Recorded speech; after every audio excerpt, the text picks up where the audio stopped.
Domingo passado, como já foi hablado acá, vimos o tema da oração em meio da incredulidade. Incredulidade. Não uma incredulidade de quem não aceita a existência de Deus, sino uma incredulidade de quem não sabe se o que ele pide, se o que ele tem ânsias de ver, se vai cumprir ou não. É o caso de aquele papá que não duda da existência de Deus, é tanto que vai a Jesucristo, pero ele se duda se Deus ou se Jesucristo vai sanar a seu filho. Ele ora desde a incredulidade, e aí vimos alguns princípios. Pero o Evangelho nos ensina que podemos orar desde a certeza, também. Em la debilidade, em la incredulidade, pero também desde a certeza. E para tanto, eu les invito a acompanhar comigo a leitura em Romanos capítulo 8, a partir do versículo 28. Pablo disse o seguinte: e sabemos que para os que amam a Deus, todas as coisas cooperam para bem.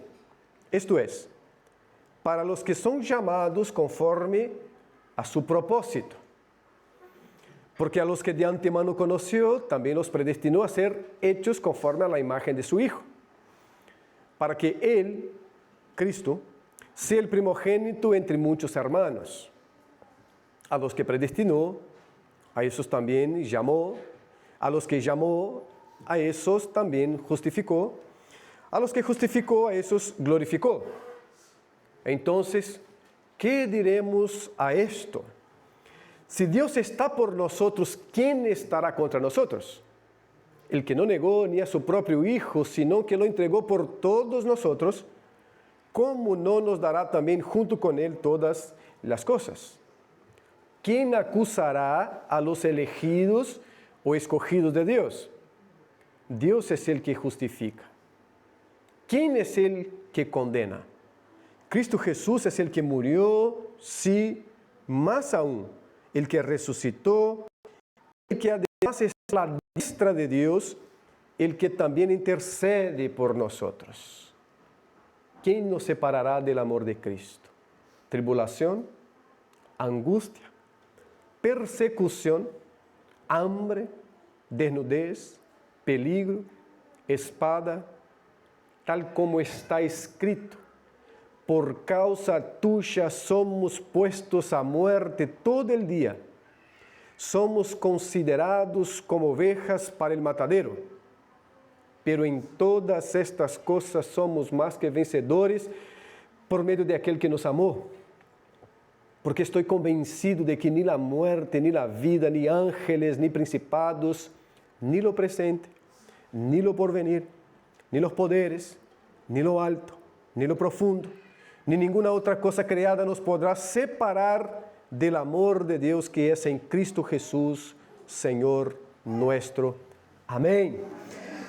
Señor, glorias por la seguridad que tenemos en ti, gloria por las certezas que tú nos das por medio de tu Evangelio. Glorias te damos en esta mañana, en el nombre de Cristo Jesús. Amén y amén. ¿Cuáles son las certezas que el Evangelio nos ofrece? Ya vimos incredulidade, já vimos debilidade, e hoje queremos ver como podemos orar a partir de algumas certezas que o Evangelho nos oferece. Então, o que buscaremos é contestar a esta pergunta: ¿cuáles são algumas de las certezas que o Evangelho nos oferece? São muitas e no alcanza el tiempo para que estemos trabajándolas todas. Pero en medio de la duda, en medio de la incredulidad, en medio de las incertezas que rodean nuestras vidas, nuestro caminar, nuestra existencia, nuestro ser, el mundo, la geopolítica, en medio de tantas incertezas, ¿cuáles son las certezas que el Evangelio nos ofrece y que nos ayuda en la oración? La primera certeza es que Dios está cumpliendo su propósito en nuestras vidas. Dios está obrando. Y hablar, repito, Dios está obrando, Dios está cumpliendo su propósito en nuestras vidas. Mire lo que dice los versículos 28, 29 y 30. Y sabemos, hay una certeza, mira Pablo, que va a hablar de las certezas del Evangelio, habla de una certeza y habla de manera colectiva, porque él está escribiendo a creyentes, él está escribiendo a gente que cree, está escribiendo a una iglesia, y entonces a partir de lo que él ya habló, y por eso la conjunción y sabemos que para los que aman a Dios, todas las cosas cooperan para bien, esto es, para los que son llamados conforme a su propósito. Lo que Pablo está hablando es que el conjunto del obrar de Dios, en todos los ámbitos, aspectos, rincones del obrar de Dios, no hay nada que no esté obrando para el bien de aquellos que Dios ha llamado. No hay una circunstancia, no hay un acontecimiento que haya pasado por pura casualidad. Pasó porque pasó, pasó porque el azar, pasó porque pasó. No, lo que nosotros estamos entendiendo a partir de la seguridad de Pablo es que cada movimiento, cada acontecimiento, que cada obra y obrar en el conjunto de las obras de Dios coopera para el bien de aquellos que Dios ha llamado. No devemos despertar y pensar esto acá pasó porque pasó. Si estamos seguros de que Dios está obrando, si sabemos como el apóstol Pablo que Dios está obrando para los que aman, no hay algo que pasó porque pasó. No hay algo que haya acontecido porque no tenía otra cosa para acontecer. Hay propósito. Porque Dios no se equivoca. Porque Dios no tiene que hacer arreglo en el camino. Porque Dios no hace las cosas sobre la marcha. Por lo tanto, si entendemos eso y reconocemos que hemos sido llamados por Dios, debemos reconocer también que los acontecimientos acá, en el conjunto del obrar de Dios, tienen propósito. Tiene consecuencia y tiene propósito. Porque Dios está obrando. Si hay algo que no podemos olvidar, y yo quiero repetir esto en cada prédica, en cada momento, es que Dios está obrando.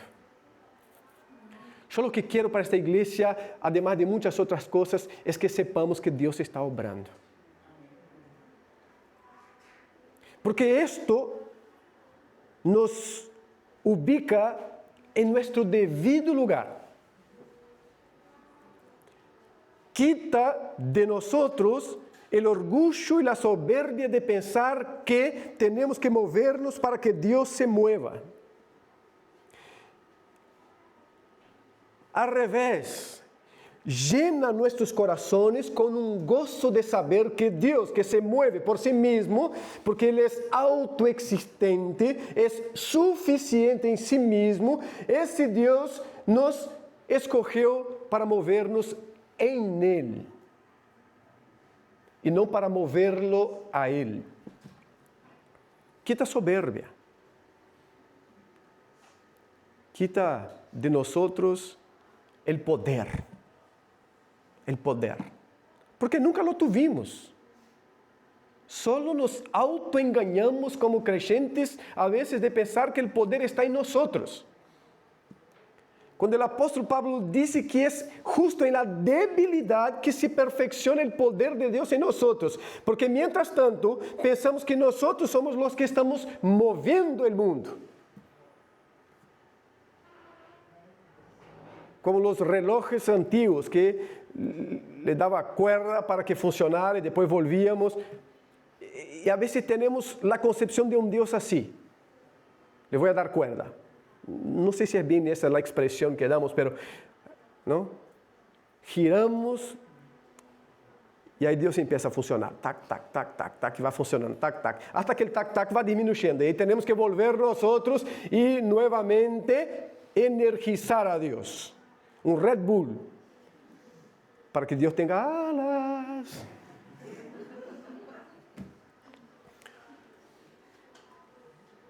Pablo nos diz outra coisa, e sabemos que Deus está obrando, irmão, Deus está obrando. Deus está obrando no mundo.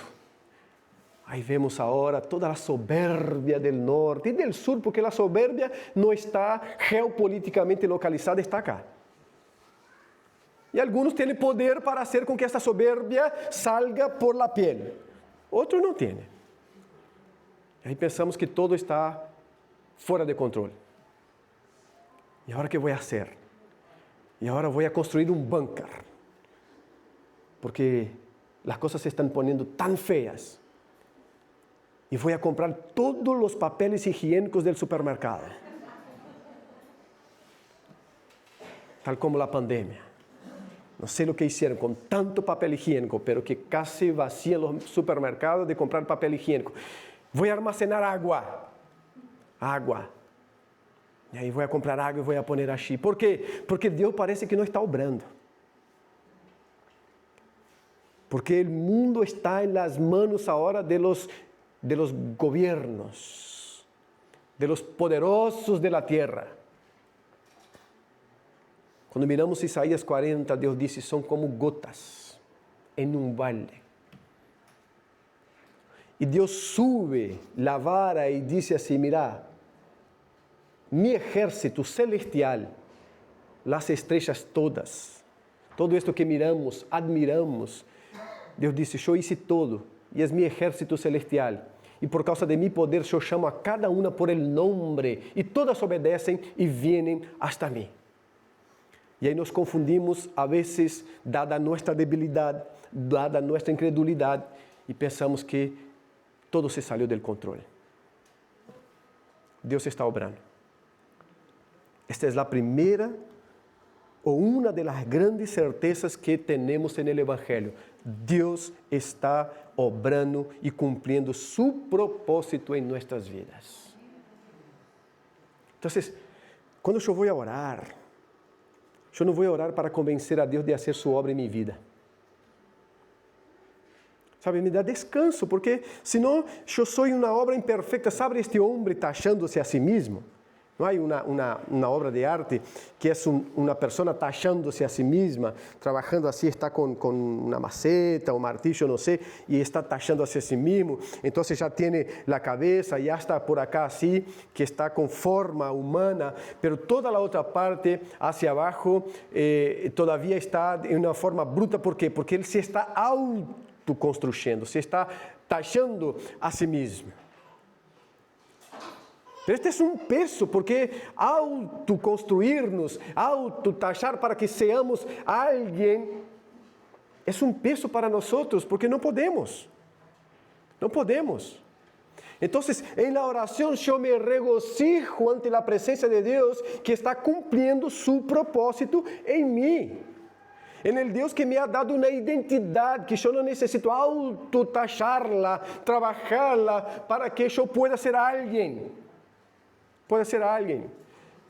Nós somos autodestrutores de nós mesmos. E é importante entender isso. Somos autodestrutores de nós mesmos. Por isso o Evangelho sempre nos invita, nos exorta, nos chama a mirar hacia Cristo e sua obra na cruz, e nunca hacia dentro nosso, para buscar em nós a força necessária para viver. O princípio mais forte e fundamental para que o ser humano se autoelimine é mirar hacia dentro de si mesmo e ver toda esta oscuridade que nos habita. E ver toda esta debilidade que nos habita. E ver toda a incredulidade que está presente em cada rincão de nosso ser. O Evangelho não é este chamado a uma mirada hacia dentro para poder salvar-se. La mirada hacia adentro es justo para ver la oscuridad y ahí mirar en la cruz y ver la luz de Dios que brilló allí a través de la obra redentora de Cristo. Este es el llamado del Evangelio. Y a partir de ahí la seguridad que tenemos es que Dios está cumpliendo su propósito en nuestras vidas. Esto es para los que son llamados conforme a su propósito.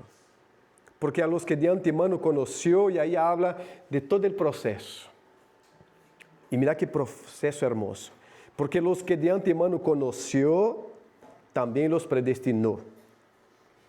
Y los predestinó a ser hechos conforme a la imagen de su Hijo. Cristo está trabajando y desarrollando su propósito en nuestras vidas.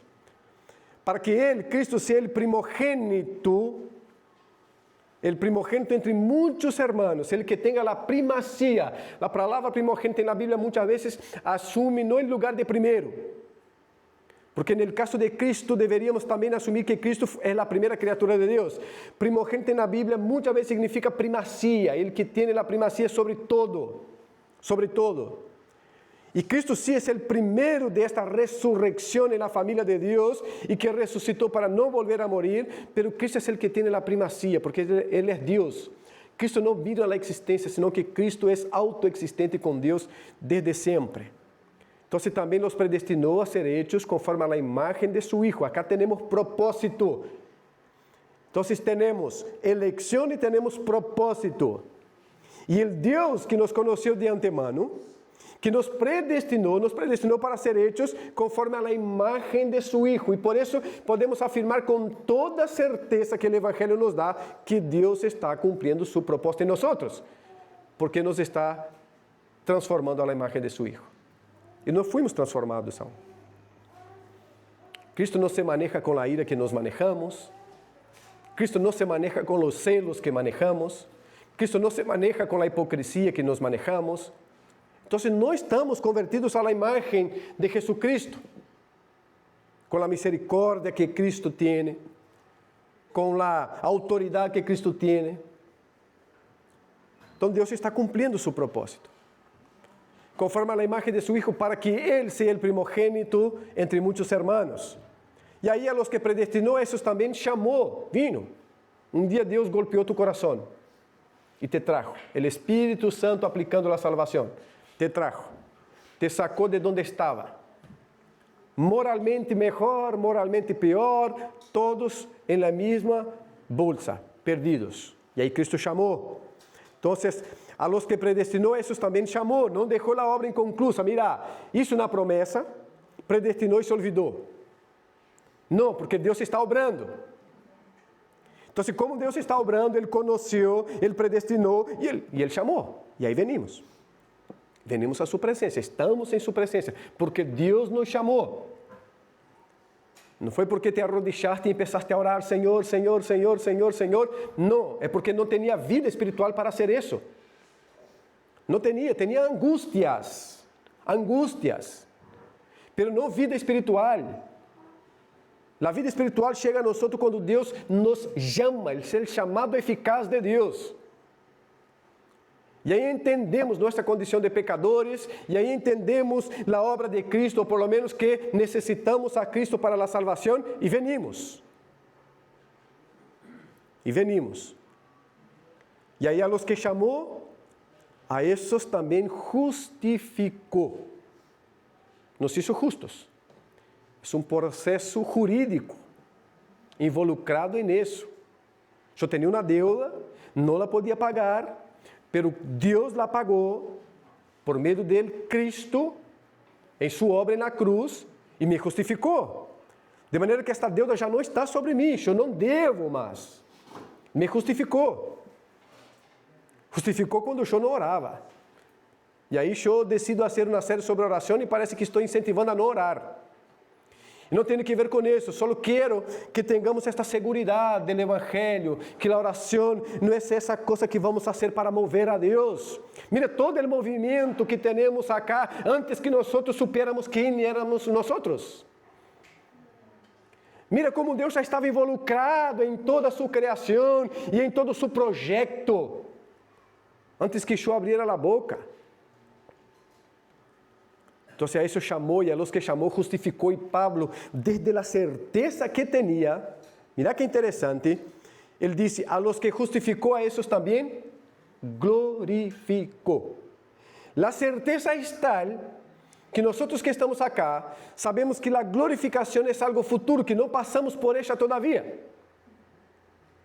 Es algo que acontecerá con la venida de Cristo y la transformación de nuestros cuerpos mortales en cuerpos inmortales, o en nuestra muerte, que seremos glorificados para estar en la presencia de Dios. Pero como estamos acá, yo asumo que no morimos ninguno de nosotros y que tampoco Cristo volvió. Entonces es un proceso futuro, que también era futuro para el apóstol Pablo. Pero que fuera futuro no significaba que Pablo no estaba seguro de este proceso. Pablo estaba tan seguro que él dijo, también nos glorificó. El Evangelio nos da tal certeza de que Dios no deja su obra por concluir, que Pablo dice, este proceso que va a venir, yo ya tomo posse. Yo ya lo abrazo. Entonces conoció, predestinou, chamou, justificou, glorificou. Estamos aguardando a glorificação, pero não tenho dúvida de ella. É uma certeza para o creyente, hermanos. Não tengamos dúvida de la glorificação, porque é a conclusão do projeto de Deus. E como Deus não deixa projetos por la mitad, seremos todos glorificados, transformados para estar em la presença do Senhor. Certeza para orar, certeza, eu vou orar em la incredulidade, em la debilidade, pero com la certeza de que em la incredulidade, em la debilidade, eu um dia serei glorificado para estar em la presença do Senhor. Glorificado. Nada na vida do crente é acidental. Pense nisso. Deus está levando sua história hacia la glória. História de Deus. Nós solo entramos nesta história por graça e misericórdia do Senhor, pero está levando esta história hacia a glória. Segunda certeza, Deus está a nosso favor. Mira que lindo isso. Deus está cumprindo sua obra em nós e Deus está a nosso favor. Orar com esta segurança. Saber o que é orar sem saber a quem estamos orando? De maneira que me tenho que golpear a vezes. ¿Por quê? Porque o processo está em mim. Porque eu tenho que poner de minha força, de minha capacidade, ou de meu sofrimento, porque eu não sei quem está a meu lado. Não sei a quem orientar minha oração. Novamente, eu creio que o domingo passado les falei que ia repetir uma história depois da 10ª vez, não? Hoje vou repetir outra depois da 10ª vez. Eu tenho como 3 ilustrações e não sei, tenho que usá-las até o final da vida, porque não me surge mais. Há gente que lhe surge ilustrações por todo lado. Eu tenho como 3, 4 histórias. E são essas. Há algumas que quando eu empiezo a abrir a boca, a gente diz, eu já sei o que vai venir.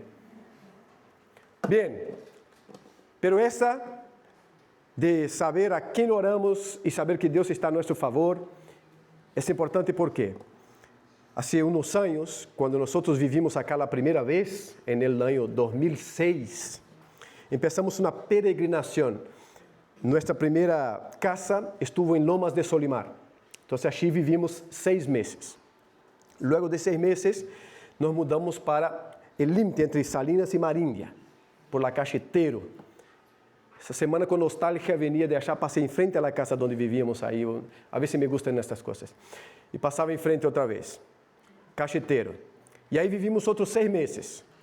E quando estávamos para sair de aí, necessitávamos conseguir outra casa. E acá estava o pastor Daniel. Daniel disse, eu tenho uma pessoa aqui que anda nisso. Alquila a casa, vende, compra, permuta, faz tudo. Vamos achar. E venimos. Aí em Parque del Plata. Até hoje está a senhora aqui. Então, chegamos e a senhora estava falando por telefone, não sei, comprando propriedade, vendendo ganado e levando vaca para a carniceria. Estava com todo assim e disse, passem. Nós passamos e no living havia uma mesita assim no centro e aqui estava, não? estaba San Cono. ¿Se acuerda? Alguna hora se acuerda, ¿no? San Cono. Estaba Buda, allí. Estaba Ronaldinho Gaúcho. Y estaba una cruz con Jesucristo colgada. Allí, todos. En la misma mesita del centro del living. Y ahí yo le pregunté a la señora, mira, ¿qué significa todo eso? Ella después, luego que cortó la llamada, ¿qué significa todo eso? Ella dijo, no, yo soy muy religiosa y esto es por la duda, capaz que ora uno y no contesta, yo voy a orar a otro, a otro, a otro. Desde Ronaldinho Gaúcho, San Cono, Buda, hasta Jesucristo. Hacia Jesucristo. No tiene la conciencia de que Dios, el Dios único y soberano, está a nuestro favor. Mira lo que dice estos versículos. Entonces, ¿qué diremos a esto? A este proceso de la obra del Señor que está obrando su propósito en nuestras vidas y que está cumpliendo su propósito en toda la historia, lo está conduciendo al fin que Él desea. ¿Qué diremos a esto? Si Dios está por nosotros, pero si Dios no es una condicional, Pablo no está hablando a partir de la duda, ¿será que Dios, puede ser que Dios esté? Sino que es retórica, Él está hablando, ya que Dios está por nosotros, eso es lo que Él está diciendo. ¿Quién estará contra nosotros? Si Dios está con nosotros, ¿por qué Ronaldinho? ¿Por qué San Cono? ¿Por qué Buda? ¿Por qué Mahatma Krishna? ¿Por qué? El que no negó ni a su propio hijo, mira el poder de la seguridad y la certeza de que Dios está a nuestro lado. Él dice, el que no negó ni a su propio hijo, sino que lo entregó por nosotros. Lo que Pablo está hablando es diciendo, para que lleguemos a la certeza de que Dios está a nuestro lado, hubo un precio, un costo enorme. No fue por un litro de leche comprado en el mercadito de la esquina que yo estoy afirmando que Dios está por nosotros. Fue por la entrega del Dios Padre de su propio Hijo, Jesucristo. Por eso podemos afirmar con toda seguridad de que Él está por nosotros. Hay un precio, hay un costo y no es cualquier cosa. Y si es así, Él dice, el que no negó ni a su propio Hijo, sino que lo entregó por nosotros, ¿cómo no nos dará también junto con Él todas las cosas? Porque la entrega del Hijo fue para redimir y restaurar en Cristo todas las cosas. Vimos en Colosenses, capítulo 2. Entonces, esta seguridad, hermanos, en la oración de que Dios está a nuestro lado. Dios es por nosotros. Y si Dios es por nosotros, ¿quién contra? Pero ahí alguien puede decir, pero no sabes la tribulación en la que estoy metido. No sabes las angustias todas que habitan mi ser en este día acá. No sabes los peligros. No sabes, por eso hablas que Dios está de nuestro lado y nada puede. La cruz es la prueba definitiva del favor de Dios. En la cruz, Dios entregó a su Hijo. Y es la prueba definitiva del favor de Dios hacia nosotros. Por eso podemos orar con la certeza de que Dios está de nuestro lado. Y si Dios es por nosotros, ¿quién contra nosotros? ¿Quién contra nosotros? Tercera certeza. Cristo intercede por nosotros. Vimos que el Espíritu Santo intercede en nosotros. Habita nuestras vidas e intercede en nosotros. ¿Por qué? Porque Cristo también intercede por nosotros desde la diestra del Padre, del lugar de autoridad al lado del Padre.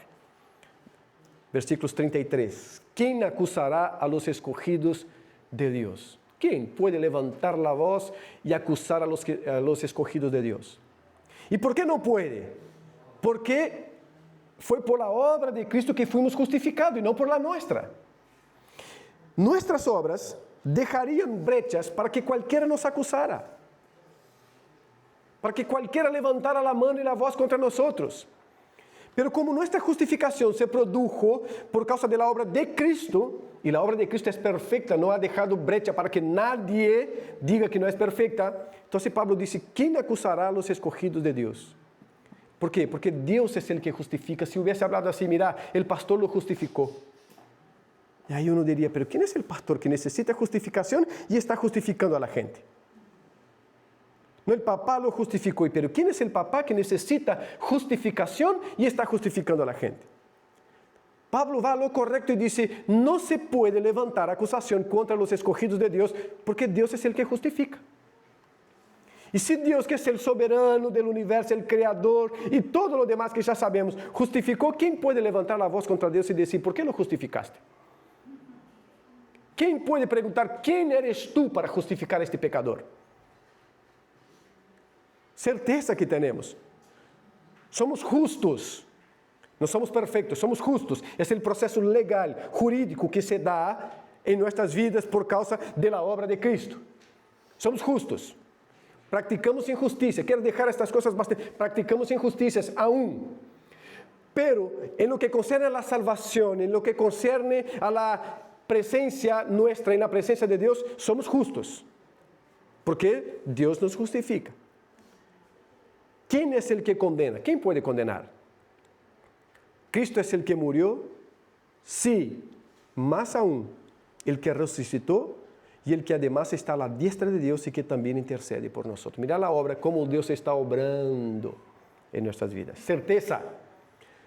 Certeza. No es que Dios justificó y dijo, ahora andate. Andate, va, tá? Já sos grande, já tenés edad. Andate por sus propias piernas. No, mira todo el proceso involucrado. Desde la eternidad pasada, donde Dios conoció, predestinou, chamou, justificou, glorificou. Está todo esse processo. E neste processo, Deus sigue conduzindo-nos. E agora dizendo, Cristo é el que murió, el que resucitó, el que además está a la diestra del Padre y el que también intercede por nosotros. El Cristo que justificó sigue intercediendo. Cualquier acusación que se levanta, Cristo llega y dice, no, yo lo justifiqué. Está justificada. Tetelestai. Está consumada, la obra fue consumada, no hay nada que quedó sin hacer o que deba ser completado. Foi consumada, tetelestai, consumado está. O consumado es. Certeza para nosotros. Y ahí tenemos que entender eso. Nuestra seguridad descansa en la obra continua de Cristo. Solo la muerte no serviría, porque sería un muerto más. Entonces resucita. Es Dios. Resucita para no volver a morir. Y muere porque se autodetermina a morir. Y no porque alguien lo haya matado. Autodetermina a morir. Y ahí en la resurrección, después de haber dado instrucciones y más instrucciones, era muy fácil decir, ahora ya tiene el manual. Olvídenme. Necesito descanso. No, Pablo dice, él sigue desarrollando su obra. No está completa en el tiempo y en la historia la obra de Cristo en nosotros. Y mientras esto no se complete, Cristo seguirá obrando en nosotros. Por eso debemos en la oración descansar en la obra continua de Cristo. Descansar. Cristo está obrando, hermanos. Cristo está obrando. Tercera certeza, nada nos separará del amor de Dios. Porque ahí uno dice, pero la tribulación esa, ¿por qué? Si toda esta obra de Dios, ¿y por qué este sufrimiento? ¿Y por qué todo eso?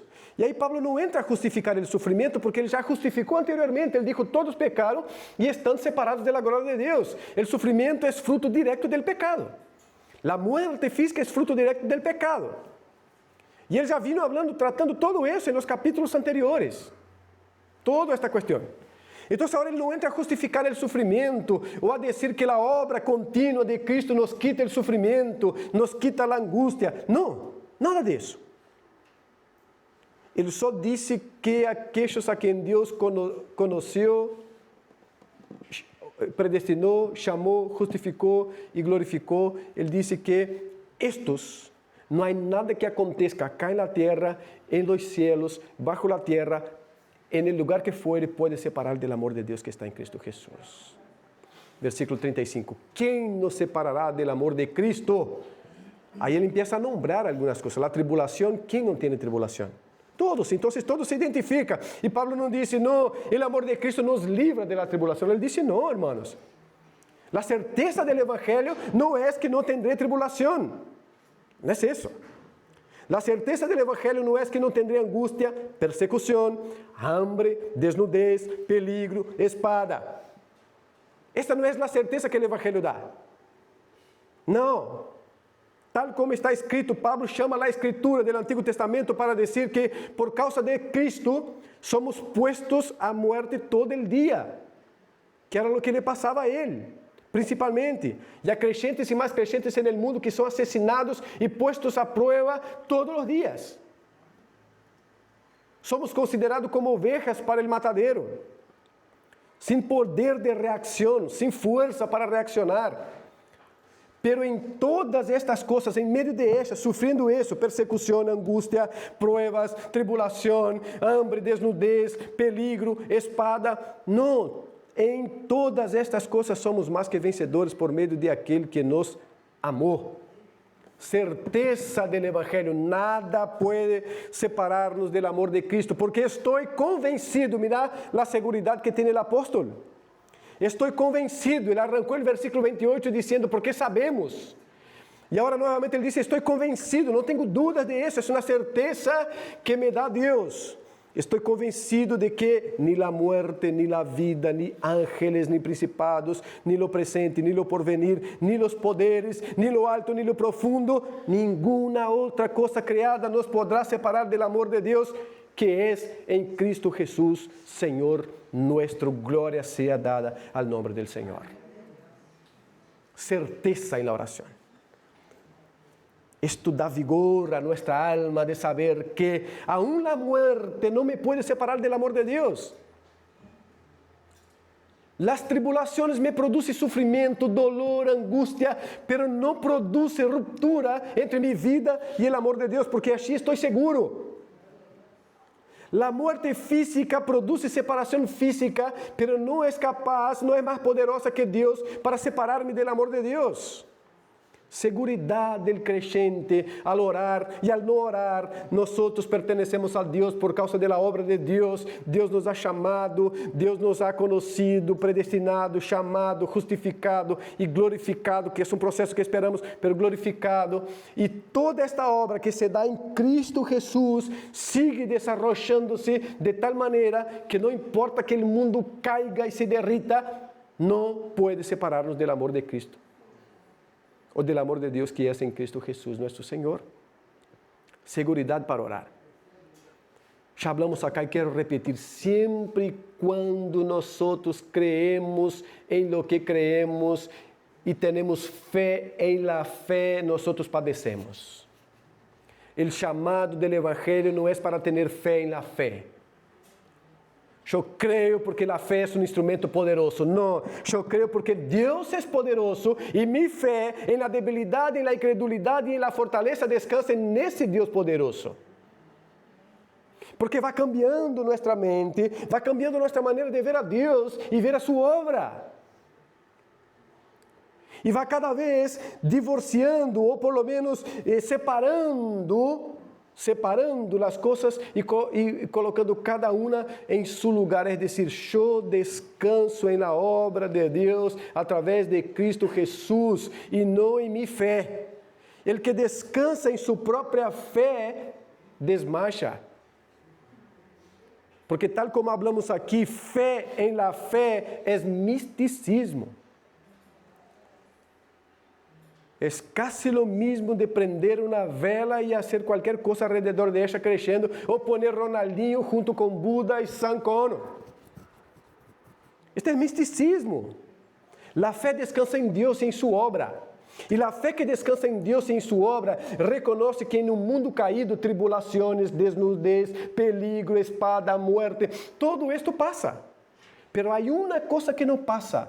Nada de esto pode separar-nos do amor de Deus que está em Cristo Jesus, nosso Senhor. Isso não passa. Seremos glorificados. Por quê? Porque Deus vai concluir sua obra. Deus vai concluir sua obra. Queres mais segurança que essa para orar ou para deixar de orar? Es decir, cuando uno va a orar y se duerme, ¿no? El pastor baiano que decía, el baiano tiene la fama de perezoso, ¿no? Baiano es de Bahía en Brasil, ¿tá? Y tiene una fama que si es correcta o no, no sé, nunca fui a Bahía. Conocí baianos que me da toda posibilidad de decir sí, es verdad, pero no quiero afirmar eso con toda seguridad. Es perezoso. Entonces, un pastor baiano dijo que fue a orar y se durmió. Y el diablo llegó y dijo, pero no vale nada. No sos capaz de orar porque te dormís. Pero también los baianos tienen la fama de ser muy rápido en el pensamiento. Y él dijo que le vino a la mente y le dijo al enemigo, ¿y a ti te parece que es poca cosa dormir a los pies del Señor? Esto es fe. No tome esse para dormir a cada rato y gracias Señor. No. Pero la fe descansa en la obra de Dios. No es porque oraste 3 horas que aumentaste tus puntos con Dios. Por favor. A veces no oraste, hablaste pavada 3 horas para pensar que estas 3 horas te iba a aumentar los puntos en tu corona junto a Dios. No tiene nada que ver. Lo que tenemos con Dios es por causa de la obra de nuestro Señor y Salvador Jesucristo. Y ahí por causa de esta obra yo oro. Yo me duermo orando. Pero todo en esta obra de Dios. Y no en el tiempo en que pasé orando. Que puede ser más, puede ser menos. Pero yo no oré y ahora estoy desesperado porque en este día Dios no me miró. Dios nunca te miró a ti por ti mismo, te miró a ti por causa de Cristo Jesús y su obra. Se trata de Cristo y de su obra y no de nosotros. No de nosotros. Algunas aplicaciones para terminar. Las dificultades de la vida son reales y nosotros sabemos que son reales. Y Pablo, cuando hablaba de sus seguridades y de sus certezas, incluyó las tribulaciones de la vida como algo real. Las tribulaciones son reales, las dificultades son reales, pero no son mayores que el problema. Segunda, nuestra debilidad es real, ya vimos y usted sabe que es real. Yo sé también. Pero não é maior que a graça que nos sostiene. Está a canção que cantamos acá uma e outra vez, não? Su graça é maior, algo assim, não? É isso mesmo. Nossa debilidade é real, pero não supera a graça de Deus que nos sostiene. É a graça que nos sostiene. É porque Cristo morreu, ressuscitou, está à diestra del Padre, sigue intercediendo por nós que nós estamos firmes. Por la gracia, no es porque somos fuertes, no es porque somos hermosos o no es porque tenemos todo poder, es porque Cristo tiene todo poder me fue dado en los cielos y en la tierra, por tanto vaya, todo poder está en Él. Nuestra fe tiene que descansar en Él. Por último, las amenazas de este mundo son muchas, claro que sí. Pero ninguna es mayor que el amor de Dios. Ninguna. Las dificultades están, pero no impiden el propósito de Dios de seguir, porque Dios está siguiendo con su propósito y está obrando en nuestras vidas.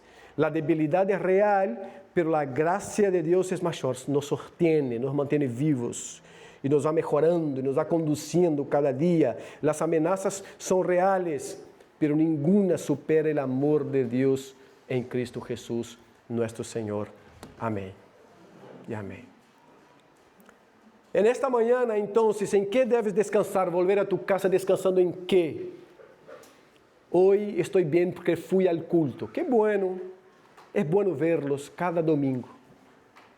Yo estoy seguro que cada domingo, después del culto, en casa de tarde, todos los domingos, yo hago un reconteo en mi mente para ver quién no estuvo, porque me hace falta. No es para controlar tu vida. No es para saber cuántos cultos ha venido. Ando lejos de eso. Gracias a Dios ando lejos de eso. No soy policía. Dios me llamó para ser pastor. No soy detective. pero me hace falta, cada domingo que não veo uma irmã acá, me hace falta. Todos os domingos por la tarde buscamos, fulano não estava hoje, el outro não estava hoje. ¿Le habrá passado algo? Não le habrá. Algunos escrevimos, a outros não, pero buscamos. Pero devemos ter a seguinte seguridade: eu não posso estar bem porque hoje vim e domingo passado não vim. Eu estou bem por causa da obra de Deus realizada em Cristo Jesus. A obra de Deus realizada em Cristo Jesus. Então, hoje amanheci e consegui cumprir minha agenda. Despertei às 7, orei hasta las 7:30, hice mi devocional hasta las 8, a las 9 salí para trabajar, fui espectacular con todos, muy amable, no me reconocía porque era otro personaje, y ahí llega de noche, duerme, descansa, qué bueno eso. Esta es la meta, estamos caminando para eso. Pero esto no aumentou em nada tu salvação, aumentou tu santificação, que é um processo interessante que vamos tratar em outro momento. Em nada. Por quê? Porque eu, quando amanheci super bem e quando amanheci algo mal, eu amanheci na presença do mesmo Deus. A regeneração que funciona em mim no dia que estou super bem é a que funciona em mim no dia que estou mal. Porque é de Deus, é obra de Deus. Obra de Deus. Baixam de acá hoje com estas certezas que nos dá o Evangelho. Estas certezas que nos dá o Evangelho. Estamos em um momento onde a identidade nossa está por el piso, porque estamos buscando-la em muitas coisas, onde as inseguridades do mundo golpeiam e parece a vezes que decimos, e que vai ser de todo isso, por favor, Senhor, estamos perdidos, quem somos nós? Estamos como Israel. Em Isaías, quando se está quejando e dizendo as nações vecinas poderosas, nós vamos passar por cima, nós vamos pisotear todo. E Deus disse, o gusano de Jacob. Assim chama Deus, gusanos de Jacob. E aí Deus começa a dizer, quem é Ele? Ele, Deus. E que esse Deus se havia manifestado a ellos para hacer de ellos un pueblo suyo. Entonces, este gusano de Jacob, que se sentía de esta manera, tenía el Dios de los dioses, el ser supremo del universo, y estaba en esta pequeñez toda. Entonces, a veces estamos buscando esta identidad en eso, entonces estamos confundidos com o mundo, pensando que vão passar por cima de nós, nem morte, nem vida, nem potestades, nem poderes, nem ángeles, nem demônios, nada pode separar-nos do amor de Deus que está em Cristo Jesus, nosso Senhor. Pode golpear, pode assassinar, pode um montão de coisas, pero não separar-nos do amor de Deus que está em Cristo Jesus. Salga com esta segurança hoje. Estás em Deus. Nadie te pode separar do amor de Deus que está em Cristo Jesus.